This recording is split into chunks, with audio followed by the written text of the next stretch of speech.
I'm Suzi Landolfi, and welcome to Be Crazy Well. Now, why would a therapist say that? Because we all have mental health struggles, even therapists.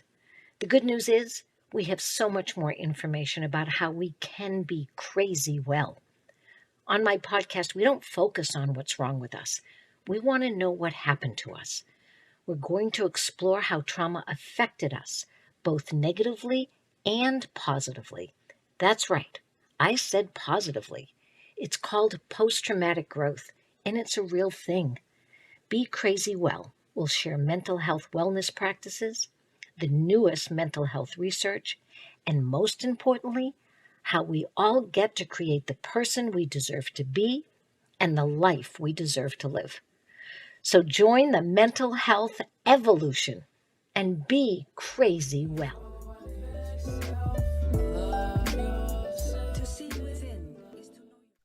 You're very brave. You're very brave to do this. Everybody thinks you're brave because you went down range and you did all this. You're brave to, first of all, get on a podcast with me, somebody you don't even know. Second of all, like I just said to you, you're early, you're on time, you're an overachiever. You don't like when people don't do their job. And you are never quite satisfied. I think that sounds pretty fair and perceptive of you. It's my job. For better or worse. Slightly uncomfortable now. So wait, and then I want to do what you had to live with your whole life and still do. I have to pronounce your last name. But first, I want you to tell me how many times kids made fun of your last name. Yeah, quite a bit. Yeah. I'll say that my drill instructors in boot camp were probably the worst. They find anything and everything to sort of break you down and make you a nobody, and right. to make fun of you, for lack of better words, to break your self-esteem. And that the last name marked me sort of. Right. So tell everybody, welcome everybody to Be Crazy Well. I'm here with Eric. Go, Eric, say it. Eric Liddick. Liddick. Yep. But you know that they made it 2 words. When you they made it more than 2 words. It was can I swear on this podcast? Yes, you can. Okay. Fuck yeah, you can. So it was limp dick, lick a dick, little dick. Those were the 3 that the drill instructors really sort of zeroed in on. Right. So when you say we swear, I always swear. I'm from Boston. If you've seen the movie Ted, you know that we can say the F word more times in a sentence than any other human beings. And I never swear in anger. So swearing for me is nothing more than colorful, like we used to call it, that colorful language. It's like a decoration for me. I would never say it in anger because it raises the bar too much. It's really hurtful. It's name calling, which I actually, when I started to go through my healing journey, I had to stop yelling and stop calling names. Those are the 2 things I did first to help heal from my trauma. And both of those were really hard because I'm from Boston. We call ourselves massholes. That's what we call ourselves. Right? Particularly the drivers. That's right. That's exactly right. I'm familiar. No, I would say that I don't have the discipline to not say it in anger. When I'm angry, I'll swear and curse and cuss. It's a really interesting thing to do, is to decide, like, when you are angry, what else you can do. It's sort of an interesting thing. I oftentimes make people laugh or myself laugh. That's another thing I do really well. So I can do that. Just an idea. And you're leading up to everything that I want to talk about with you. And I never say but. I try never to say but unless I'm talking about someone's ass or my own. And first of all, we should let everybody know. They know me. They know you're on Be Crazy Well. And I don't bring people on here, Eric, unless they do have some crazy. Well, I think we all have some crazy, whether we want to admit it or not. Absolutely. And we get to be well at it so that it's actually intentional as opposed to feeling it's out of control. And that's why I called it Be Crazy Well. So first of all, I can't have you go through your whole resume because it took me an hour to read it. Because overachievers do that. They just do so much that you go, oh my God, how am I going to ever get through all this? So here's what I want you to do. I want you to give the highlights that you are especially interested in about what you did in your life that brought you up to us discussing your book. So tell us what you want us to know about you. That's a tough question. I guess I would start with where I grew up because I think it forms a lot of who we are. You talk about, being from Boston. That certainly impacts your personality and who you are as a person. And I think growing up in central Pennsylvania, where I grew up, it's as James Carville once said, you've got Philly on the east, Pittsburgh on the west, and Alabama in between, and that's fairly accurate. We also call it Pennsyltucky. And it's a very rural area, a farming sort of background. Coal mining was a primary source of income in the industrial age, and I couldn't wait to get out, and that was sort of what generated my interest, I think, in the Marine Corps. I think there were a lot of reasons, right? I don't think anything is so black or white. I think it's much more nuanced. Life in general is much more nuanced. And one of the reasons to join the Marine Corps is that it was a way for me to get out. And so I joined the Marine Corps Reserves. I went right after high school, went to Parris Island for boot camp, where I had the privilege of having 3 drill instructors who bastardized my last name. And from there, as I said, it was a reserve. So I went to college and ultimately found my way down to New Orleans and went to law school. That was a desire to practice international law. In New Orleans, being in Louisiana, Louisiana is a civil law jurisdiction. It's really a mixed jurisdiction, but most people outside of Louisiana think of it as civil law jurisdiction. And why that's significant is that in Europe, most of the jurisdictions other than the UK that practice law are what are known as civil law jurisdictions. And that is, for them, statutory law is more important than case law. Okay. Whereas in a common law jurisdiction, which is what you find in the rest of the United States and in the United Kingdom, it's much more case-based. So you'll hear people talk about precedents. It's because they're talking about case law, right? And that's how the law sort of is interpreted throughout the years. And so for me, wanting to practice international law, which is much more geared towards the civil law sort of, jurisdiction, Tulane University was the logical choice for me. And then ultimately I was in private practice, and I came to the point where I had this tug, this sort of guilt that I was feeling for not having deployed when I was in the Marine Corps. And I felt like, at that point, we're a decade into the wars in Iraq and Afghanistan, or close to it. And I felt like I hadn't done my sort of duty to the country, to all the other people who had been many, many times at that point. And so I was looking at different options about going back into military service. I wanted to stay at the firm at the time, so I was going to do reserve service.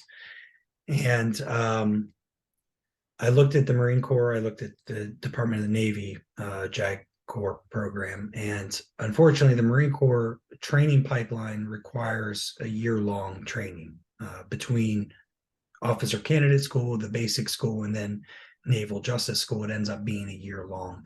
And I couldn't justify being away from the firm for a year. And so ultimately that led me to the Army. Because it was a 5-month training program, I felt like I could get away with that and still, not completely screw myself in my career at the law firm. And that's what I ended up doing. I ultimately ended up leaving the firm and going on active duty. It's very hard to sort of, it's really hard to sort of balance those two careers, particularly as a judge advocate in the reserves, a military lawyer. You are getting calls throughout the week while you're also trying to build clients for the firm. And it can really tug you in different directions and monopolize your time. Also, I'm not sure that the firm leadership saw the value of military service as a reservist. And firms are not designed, firms will talk about all the philanthropy they do and the pro bono work they do, and all of that is great, but they're not there to do that. They're there to make money, right? That's how their partners make money. That's why I asked you this question, because I they knew. can, Yeah. I think all of the things that these firms do are great, because if they weren't making money, they wouldn't have the ability to do these things. So that's not a knock on them. It's just a different culture for me and a different desire, right, as to what I'm seeking in life. It didn't match up. And I think the firm leadership, many of whom had never served in the military, didn't understand that sort of draw. I'm at that point 3 years away from making partnership. That should be the only thing on my mind, not any extracurricular activities. And so I just felt like that wasn't a culture that I wanted to be a part of. Not that particular firm, but firm life in general. Right. And so the military, I had missed it. I wanted to deploy. It just made sense for me to go back in. And the entire time that I'm in the Army, my desire is to get to the 75th Ranger Regiment. To me, that is sort of the closest I can get to being a Marine in the Army, right? So I've still got that Marine mindset, right? Wanting to be the best.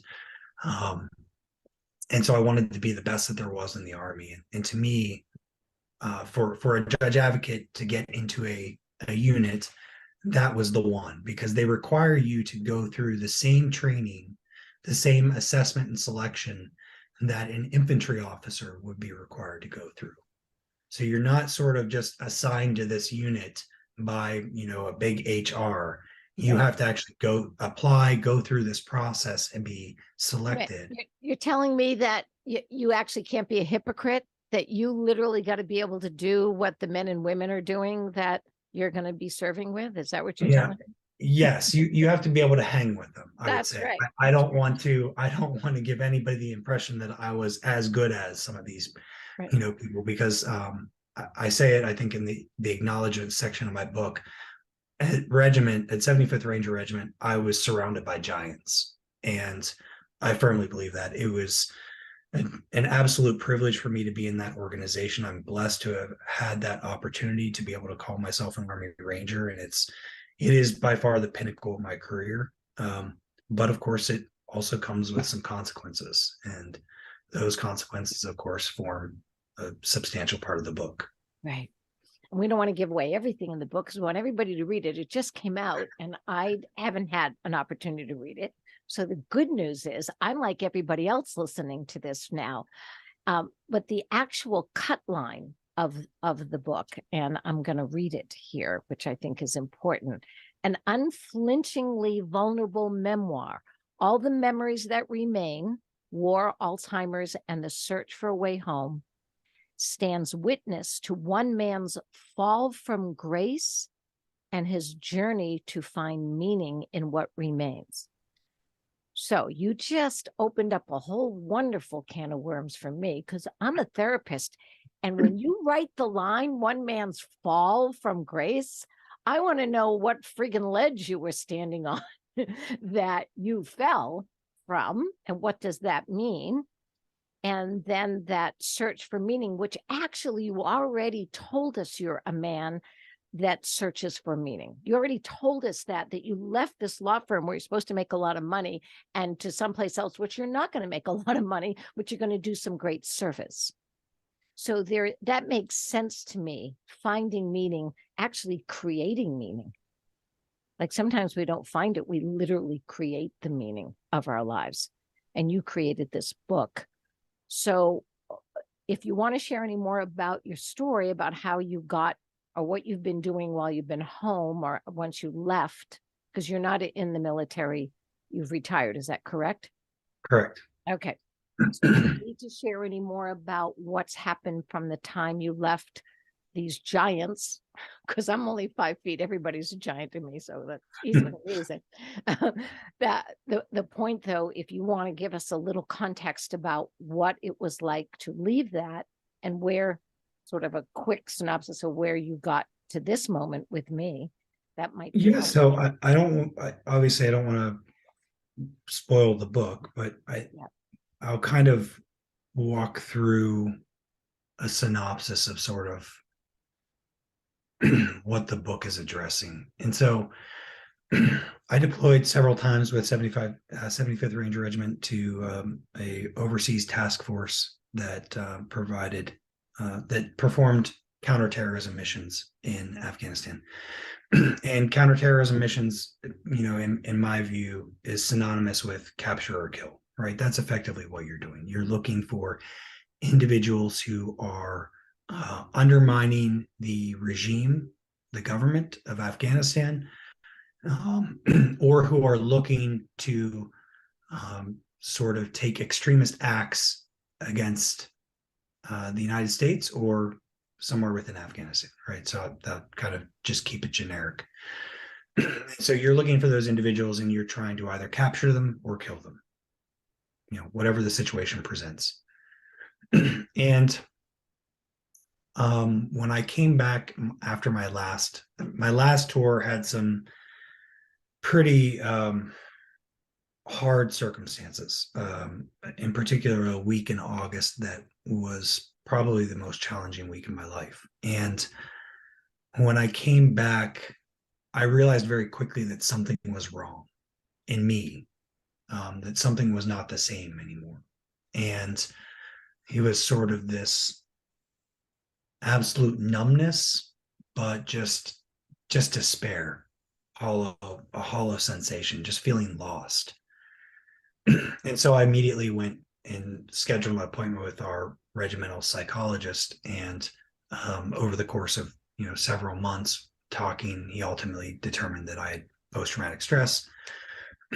I think there's also a component of it of moral injury, which is, I think, a lesser known sort of condition that most people don't know about, and that I hope this book will help to continue raise awareness of. And corresponding to all that, you have a father who, my parents divorced when I was very young. My father was the one who raised me, and we were very close. And at age 58, he was diagnosed with younger onset Alzheimer's. That was 2008. So by the time I get back from Afghanistan, he is no longer him, right? He is effectively, just a shell of a man, or the man that he once was. He very quickly after I get back no longer walks, doesn't recognize me, doesn't open his eyes, doesn't talk, nothing, right? And so sort of the idea for the book to me, I'll come back to that. Sorry, this is kind of how my mind works right now. Everything I talked about a fall from grace there, right, in the cut line. And what I'm talking about there is everything that I had been working for all my life, these trappings of success, right? The elite job, the immediate promotion, the successful marriage, the financial security, all of those trappings of success were suddenly starting to just implode. My career was suddenly in a nosedive. I came back and had a conversation with my wife. Our marriage is sort of in decline, had been. So, and now I have a father who is also sort of succumbing to this disease. So that's the fall from grace, right? You go from having all of the things you could ever want in life, or at least what we perceive to want in life, right, to having nothing and being a shell of a person yourself, right? So there's this sort of symmetry between my father being a shell of himself and me being a shell of mine. And I was just going to say that not to interrupt, just that the metaphor, the parallel path, we call it a parallel path, is not lost on me. Right. And I think that's what the book is about, right? Is this parallel journey, not just in the sense of us being shells of ourselves, but think about too, what does post-traumatic stress affect? What does Alzheimer's affect? It's the one thing that makes us who we are as individuals, right? And that's our brain. And so there are these sort of corollaries there that I thought were very impactful for a reader. And so ultimately the question, the way I would pitch it to somebody, if I were to give an elevator pitch, would be, we all have that one person in our life to whom we would turn for advice in our greatest time of need. The question I ask is, what would you do when that person is no longer there? And so for me, this book is in essence about memories and about how memories can both break us and heal us. I would agree with that. I think that, memories are part of our story and our purpose, our value, and they're also part of our depression. The trouble with some memories is that they're so painful that we are in the present living from the sadness of the past. That's called depression. Same with anxiety, is the excitement or the stress of the past, the fear of the past actually can also give us, oh, it was so exciting when I jumped out of the plane the first time, and all whatever those things are. And then it's also, and I was also terrified every time my dad came home, not yours, but mine. And therefore, I'm still anxious about when someone walks through that door, if that perpetrator is going to walk through that door. So I think you've hit on something very important, is that we always think of memories as being wonderful, and they're not, or they're horrific. And there's like what you said before, they're not all black and white. There are times where horrific and a wonderful memory coexist, that there's parts of each. So they diagnosed you with PTS. Did they ever diagnose you with PTG? Do you know what that is? I have not heard that term. Post-traumatic growth. 37-year science found in a support group for children, for parents who had lost a child. And these two psychologists heard things they didn't think they were going to hear. Besides this amazing, besides the horrific grief, they heard amazing growth and wisdom that these parents got. And your book is an outgrowth. That would be what I would call one of the things that come with post-traumatic growth. This ability now to be able to be honest, transparent, inspirational, and all of the above, that says, oh, I'm actually stronger from that trauma as well. And I've never read the book, and I will, and I'm going to go through with a highlighter, because I always got a highlighter, and I'm going to highlight that post-traumatic growth, Eric, that's in there as well, because it's there. Does that make sense? It does. I've heard the term post-traumatic growth, usually in the context of sort of that healing journey, right? I've never heard PTG, so that's why I think I was a little bit thrown by that. But there's also post-traumatic wisdom. Dr. Bruce Perry calls post-traumatic wisdom as well. I actually like that term almost better. The thing with post-traumatic growth, though, is it continues. It can continue all through your life. Yeah. So and I think that's the thing about this book. I think you'll see, I hope you'll see, and I hope readers will see that it tries to sort of mimic the way this process works, and that it's not linear, right? I think that's been the hardest thing for me to appreciate. And I'm not even at the end. I don't know if I'll ever be at the end of it, right? I don't know. I have a problem with the word healing. I don't know that we ever heal. I think that we become more comfortable with the uncomfortable as time goes on. But that process, whether we want to call it healing or just normalizing, whatever, it's not linear. No, it isn't. There are moments where you will have some sort of clarity, and then you'll have 10 steps backwards. I have them daily. And I think that's the important thing for people to understand. It's not just fix yourself, right? all you have to do is think positive or this or that. And I don't think that's realistic. And this process isn't just step one, then step two, then step three. It doesn't work that way. I see it as a spiral almost. You almost come back to where you started. You just might be a little bit higher in terms of insight, but it's practice. Everything in life is practice. It's called a law practice. Oh, holy shit, a law practice. It's called a yoga practice, a medical practice. And in the military, you trained and retrained and trained and retrained. And so for me, the idea of any healing, and certainly healing leaves a scar, like every cut I've ever had pretty much leaves a scar. I get a big one on my side, and that's fine. It's say healed, and I still have something from it that's not going to go away. And the scar is manageable. It's totally manageable in my life. I'm not ashamed of it. I don't need to get rid of it. So I appreciate what you're saying about that, because I think that's true, which also tells me you have another book in you. So see, that's that idea that it's not ending. It's like, you're going to be ready for you're on your own ending of this life. You'll be going, oh, wait a minute, one more thing. I just figured something out. That's what they said about me. It's going to be, oh, just one more thing. I need you to explain your definition of moral injury, because you said something important that few people talk about that. And I have some ideas about that as well. So I would love you to share that.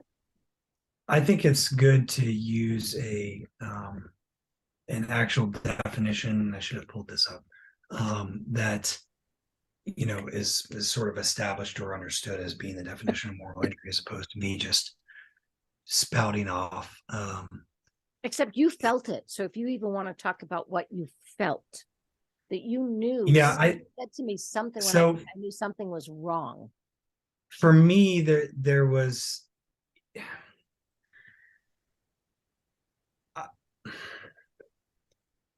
For me, there was a sense of betrayal.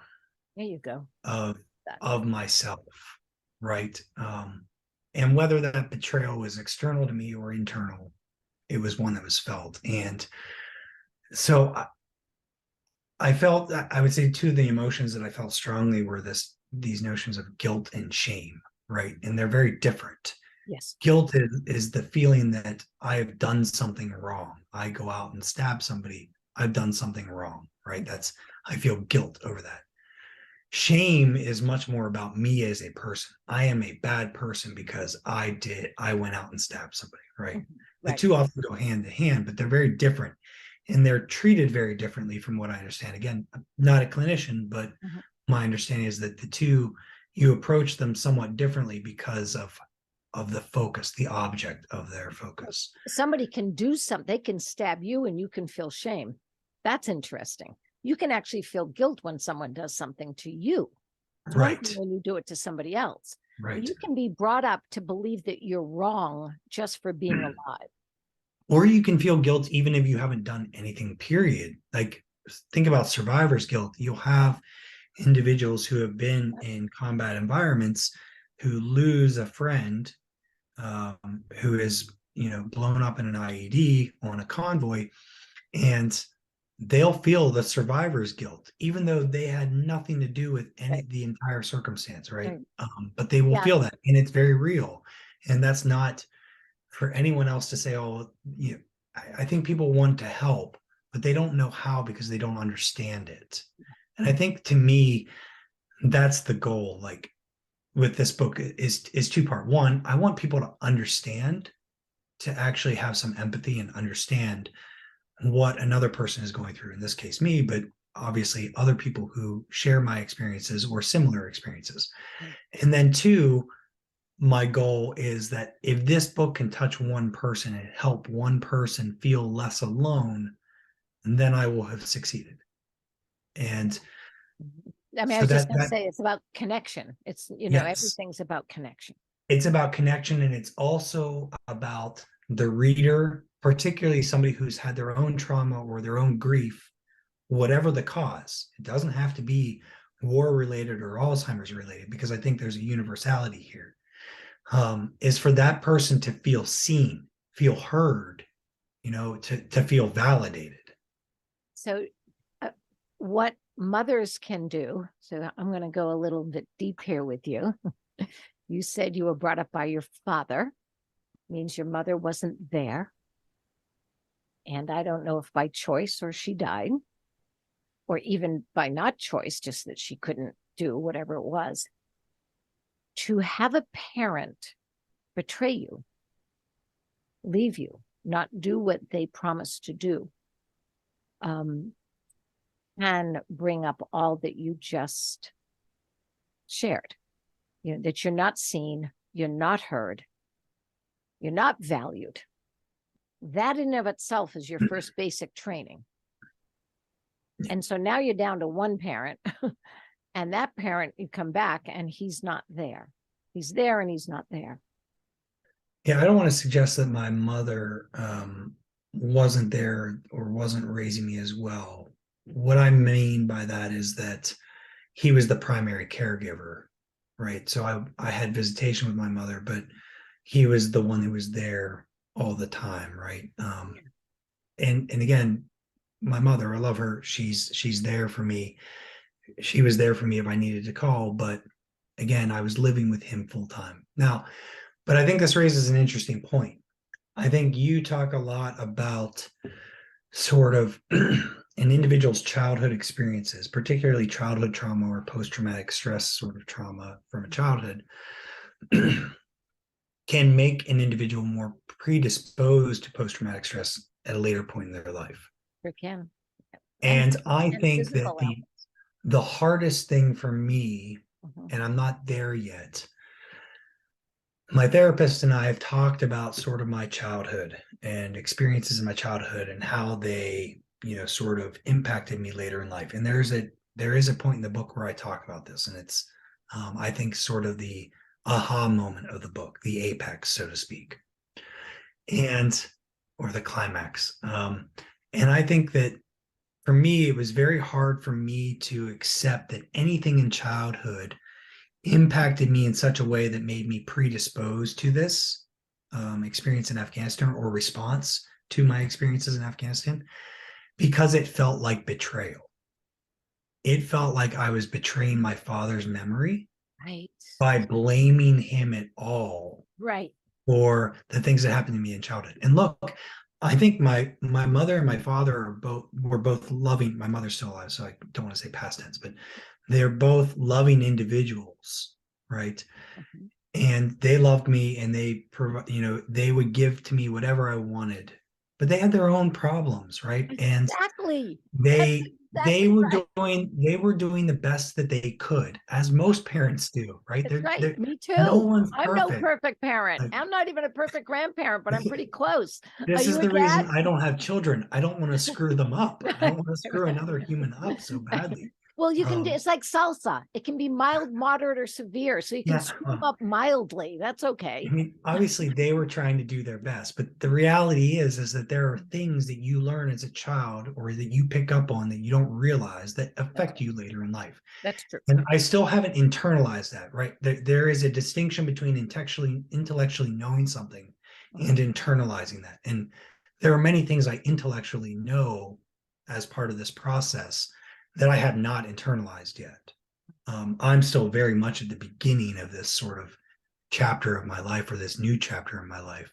Mhm. Uh, and so I think that's been a very big struggle for me to get over, that hurdle, because of the feeling that I'm betraying his memory And it's by the third blaming time, him. right? And it's third time we've used betrayal. One of the things I love to do when I have a conversation with someone is the words that we use more often mean a lot to us. So betrayal means a whole lot to you, which is important. It means a lot to me too. You used shame, but not blame. And we just brought in blame into this as well. I never blame the parent. I own my shit. I own what I did and didn't do well as a parent and as a grandparent. Because when I own it, I can help change it much quicker and much better. And I also noticed that when I did own the things I didn't do well as a parent because of my ancestry and on and whatever, my daughter changed quicker. Like all of a sudden, I said, no, you got that from me. I did that. That's my fault. I did it. And I'm not doing it anymore. So the nice thing is we don't have to blame people when we're all insightful. You wrote a book that's, I would imagine, is going to have, you're going to own some of your shit. Oh, yeah. I don't think you can write that book without doing so. I That's think what if I you mean. do, it's a very dishonest book. That's I certainly exactly didn't. right. That's I exactly right. certainly did not pull any punches in this book. I would say with respect to me. Of course, I've always been my harshest critic, so that seems fitting that this book would be harsh as in its sort of portrayal of me. Um, but yeah, I think that um, betrayal is important. I think it's just interesting that I think as humans think that we're a lot more self-aware than we are. Yes, I agree. I think the reality is we're not very self-aware, and this process sort of taught me that there was a lot about myself that I didn't understand why I did certain things. But you talk about owning your shit. I think there's another component to that, and that is forgiveness. Yes, You probably, as part of that, forgave yourself. And absolutely. I think that's crucial. Yes. I say that as the pot calling the kettle black, right? Because I haven't forgiven myself. And Oh, there's the hypocrisy I so, was I mean, talking about yes, that you yeah. hate. So, You hate um, that, Eric. You gotta. so I hate that for everyone else, but when it deals with criticizing myself, I do want to come back because you asked for a definition earlier, moral injury, Yes. and we didn't talk about it. So this one comes from the Disabled American Veterans. Moral injury is when one feels they have violated their conscience or moral compass when they take part in, witness, or fail to prevent an act that disobeys their own moral values or personal principles. Now, there are many different variations of this definition. I've seen some that talk about a betrayal by others in a position of leadership, so not just the individual. So, for example, betrayal by my commander or my, supervisor, whomever it was, in any particular circumstance, that betrays my sort of moral compass, Mhm. or a betrayal by myself. I think the two go hand in hand, right? I think that if I'm allowing a supervisor to betray a more that I think is important, then I've automatically sort of betrayed myself by not preventing it or taking steps to prevent it. So the two go hand in hand. I think that the person who's sort of the father of moral injury in terms of the definition is Jonathan Shea. He wrote two different books, and I blank on this every time. Achilles in Vietnam is one of them, and I'm blanking on the other. But this notion of moral injury is something that goes back even to the Greek epics. You can find it in Ajax, in the Iliad. So it's not something that's new. Mhm. And when you look back in terms of treatment options, all of these different cultures, whether it's the Greeks or Romans, all the way through the Native Americans in the United States, they all had sort of um, their own means for dealing with returning warriors. Right. But I will say that moral injury is not just limited to um, service members, obviously, veterans or combat veterans, even. I think it's much more expansive. I think moral injury started to become a little bit more well known during the pandemic, particularly in the healthcare profession. I think you saw a lot of nurses and doctors facing sort of the dilemmas that were likely to cause moral injury. I can't save all of these patients. I have to effectively triage, and this person's not going to get any help at all in the middle of this pandemic. And so I think it's become a little bit more known, but not well enough in my view. Yeah, So I was thinking too about one of the things I ask the veterans that I work with to do is to go back and take a look at their ancestry as well, and go back and look at their childhood. Not again to blame any parent, because part of that is also writing down some of the greatness that you got from those same parents that might have done something that was certainly hurtful.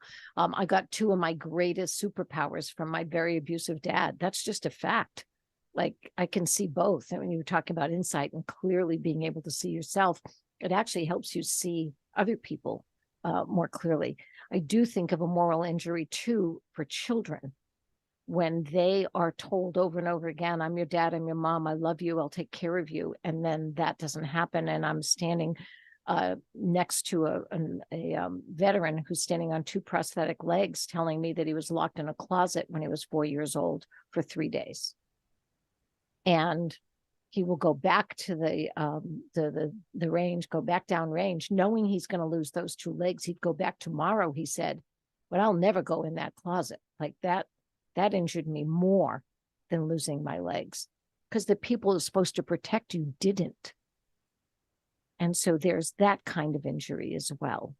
And I think when you talked about predisposed, I appreciate that word because I think it sets up a way of being in us where certain things are very important to us because of what we got or didn't get. So I am very social justice minded because I grew up in a Black family, because my stepfather was Native American, Black, and Italian, because my blonde and blue-eyed mother, was absolutely clear about social justice. So that's a part of me, and so that could be a huge moral injury bucket for me. Like I could get hurt or hurt myself or betrayed by others because something is so important to me. And your love for your father and your appreciation for him, your appreciation for not wanting to make money as much as you want to go be with your brothers and sisters and be a true protector. It's hard to be a protector when you're asked to be a perpetrator at the same time. That's hard.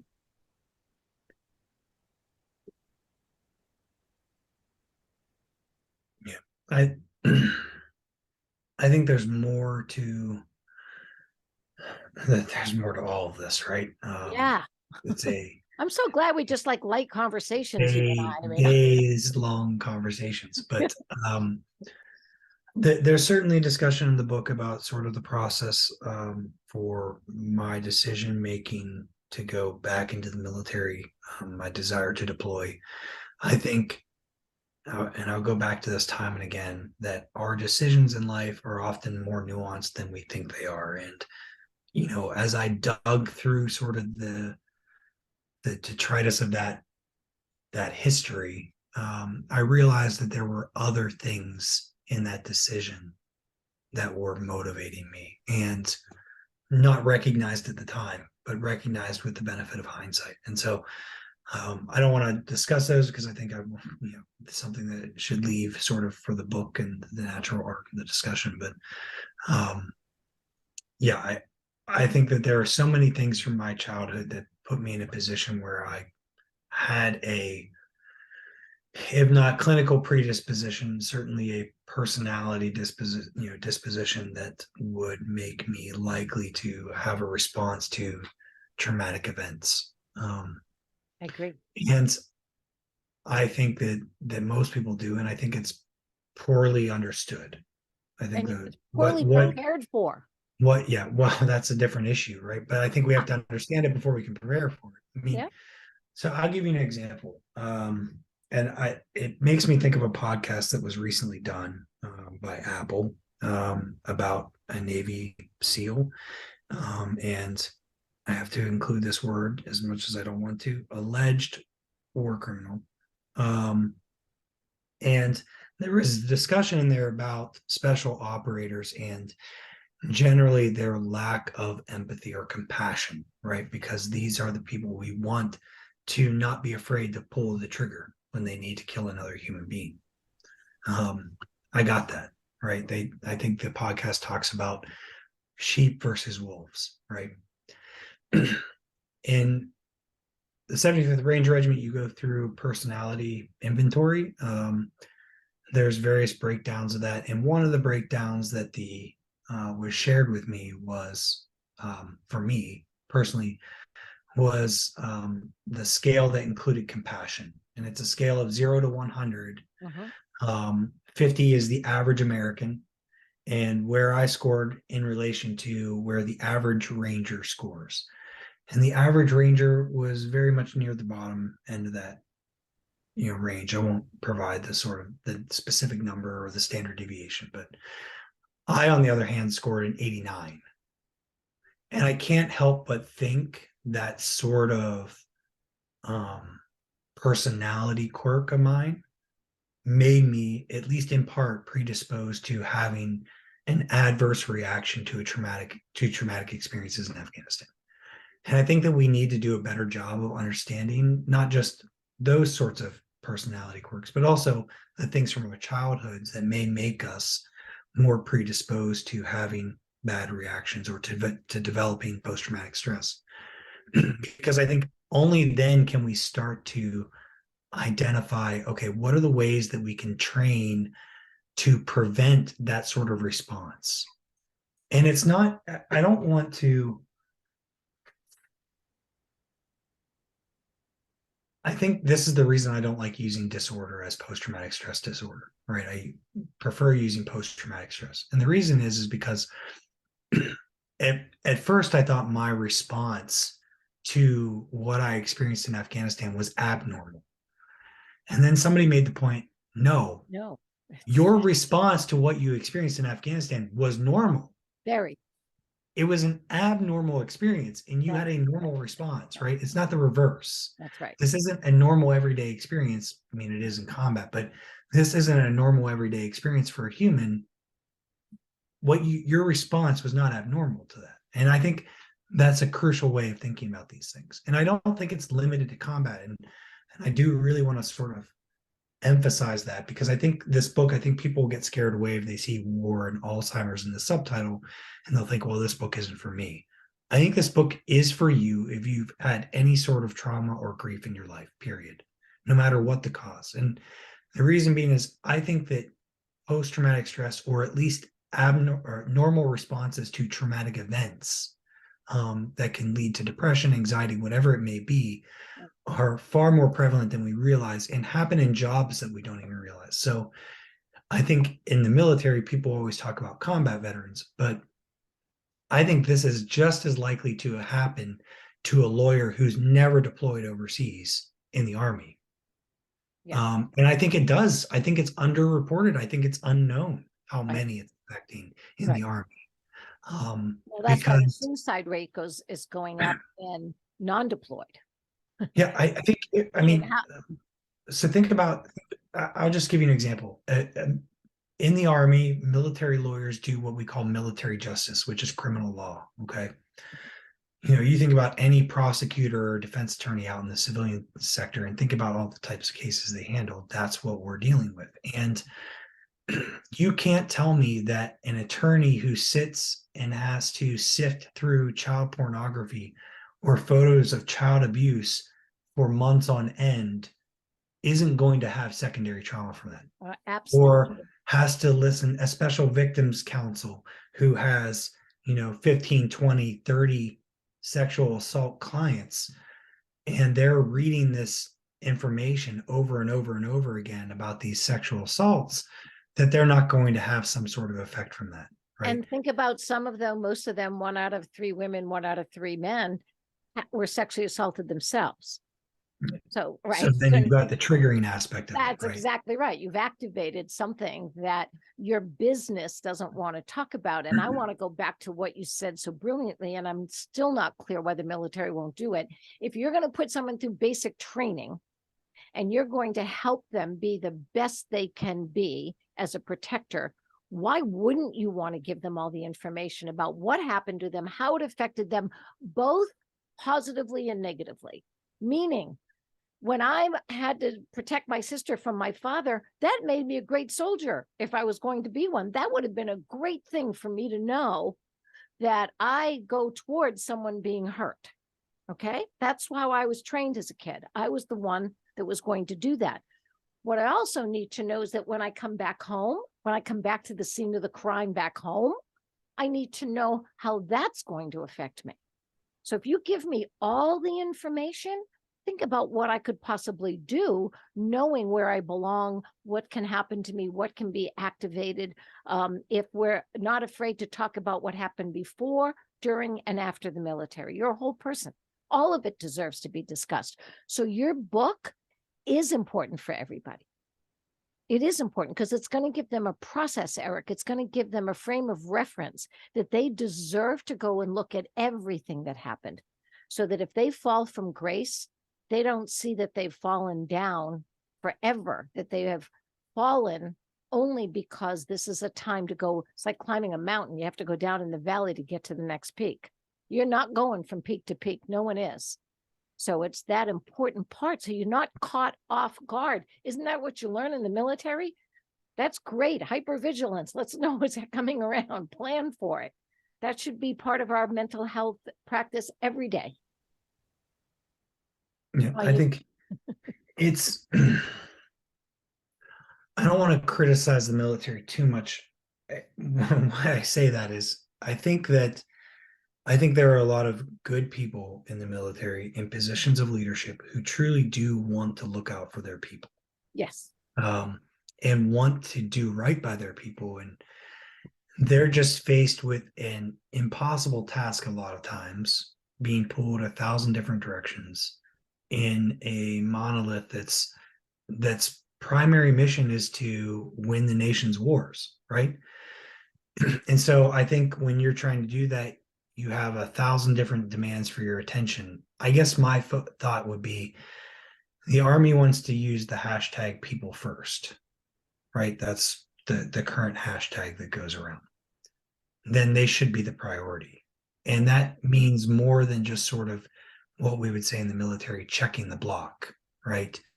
It requires a comprehensive assessment of how to handle this. Well, you would do that with any equipment. If you look Yeah, at it's a not piece of just equipment, sort of post deployment or pre deployment. It's got to be a comprehensive thing. that's I right. don't know that you can do sort of batteries of psychological testing of everybody, because there might be concerns about privacy issues or concerns of discrimination, right? So you kind of open up some challenges there, that God bless all the lawyers will be fighting about. I say that as one, That's a great or title for your next book. as God a bless the reformed lawyers. lawyer. Um, I think that there are a lot of challenges there, that would be presented by something like that. It's almost like you don't want to go back to sort of IQ tests for or educational tests for voting, right? Because there's a history there.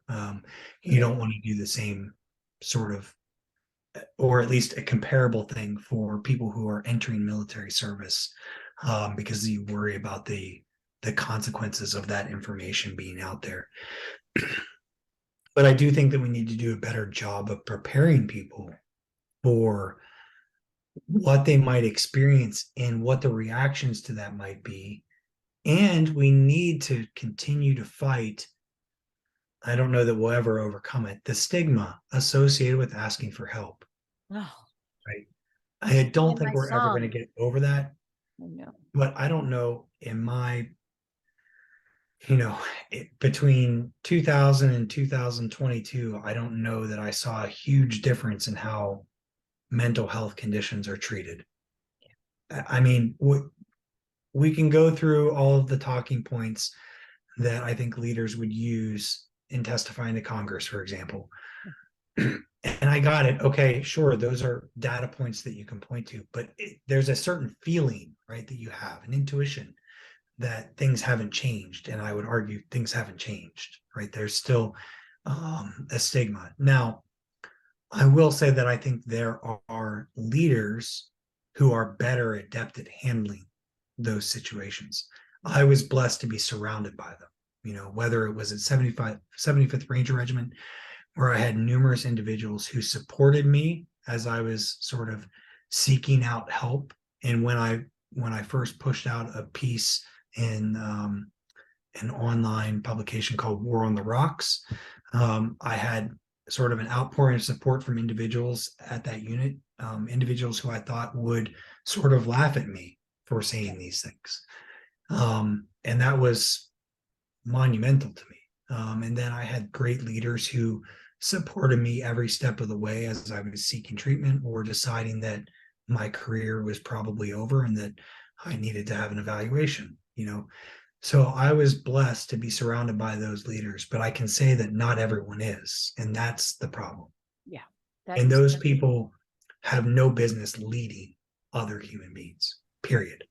I If agree you with you. think that your person seeking mental health treatment is the problem, I got news for you. You need to go look in the mirror, because the problem's staring right back at you. Absolutely. And I if I'm still in the military, I don't want you anywhere near my people. When we talk about the most valuable, I'm going to hate to say it this way, but you'll know what I'm saying when I say piece of equipment are the men and women. Like that's the most, if it's people oriented, it's people first. then you would think you would give it the same time, energy, and care that you would any other piece of equipment, probably more so. And that's just the opposite.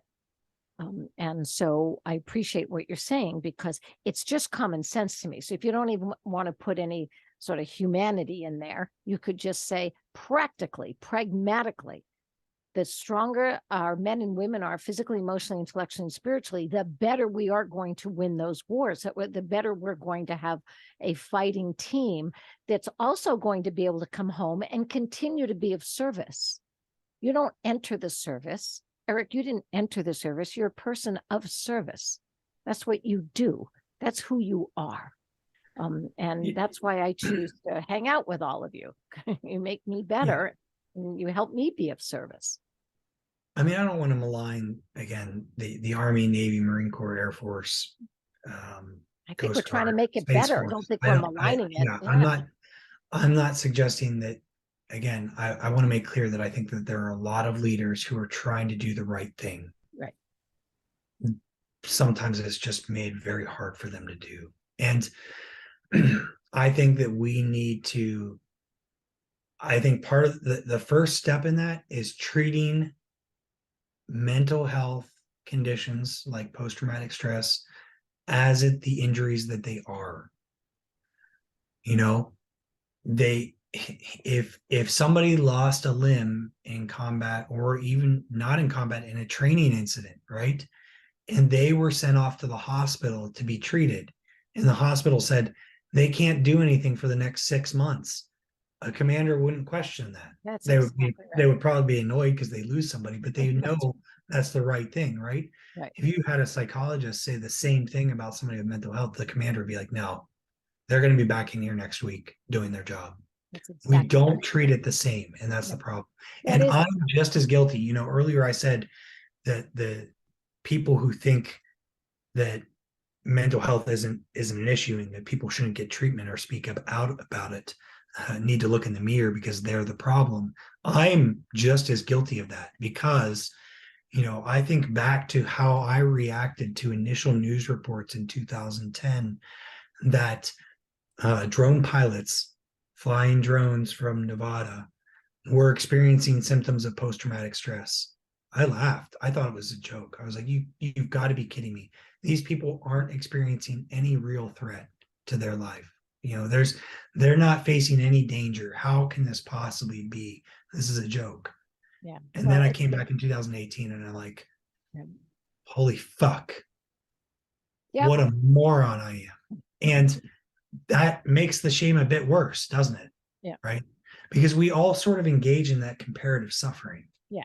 This notion that, well, somebody else had it worse. Well, we started this conversation with success. You compared yourself and your level of success. That's how we find out how good we are or how bad we are, which is really a shame right from that moment on.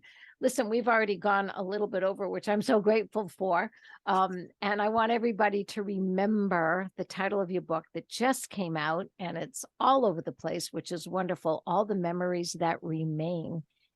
And it sounds to me like, Eric, you're going to be making some new ones. So I would expect that you're already writing the sequel to this. I would hope so. People that think deeply, feel deeply, work hard, and jump in the deep end of the pool, we need to hear from them more. We need your voice. You said it best, when they're not heard, they're not seen, they're not validated. And so for me, all of us deserve that. And we all have a story. We all have, it's important to share it, because even if you said it earlier, if one person, just one person can say, oh, wait a minute, I deserve, I never say need, I deserve to go deep and find out more about what happened to me, how it affected me, both well and not well. And then I get to change. I deserve to change. I get to retrain. I get to practice. Like, all of us deserve that. So I can't thank you enough for being courageous enough to say, yeah, I'll get on this podcast with this. What did this woman do? Holy shit. He looked me up probably and saw that I opened the first condom store in the United States, and he's going, condoms, we're going to talk about that. Anyway, I'm so grateful. I hope you'll check out Merging Vets and Players. That is a nonprofit that I'm just love being a part of. I'm the clinical director there, and we put together combat veterans and retired professional athletes. And you can only imagine the fun we have there, and the depth of conversation and work that we're all doing. So bless you, Eric. And please, everybody, go out, get this book. I've never said that. I've done this podcast now for almost a year, and I've never told anybody to go get anybody's book. So consider that. Hopefully you don't have a lot of angry comments as a result of that. No, never. Why would we? If someone's telling the truth, we should be grateful for when that happens. And thank you for being crazy well and being on Crazy Well. And our Thank you so much for having me. You're welcome. Is by Calvin Love. Look him up. He does some great music. And it's called Be Your Best Self. So I'm so grateful he gave me that song to use. I'm going to go see him right now, as a matter of fact. I'm so happy. So, all right, everybody. Have a great week, and we'll see you next week. Be crazy well. Bye, Eric. Bye. Thank you.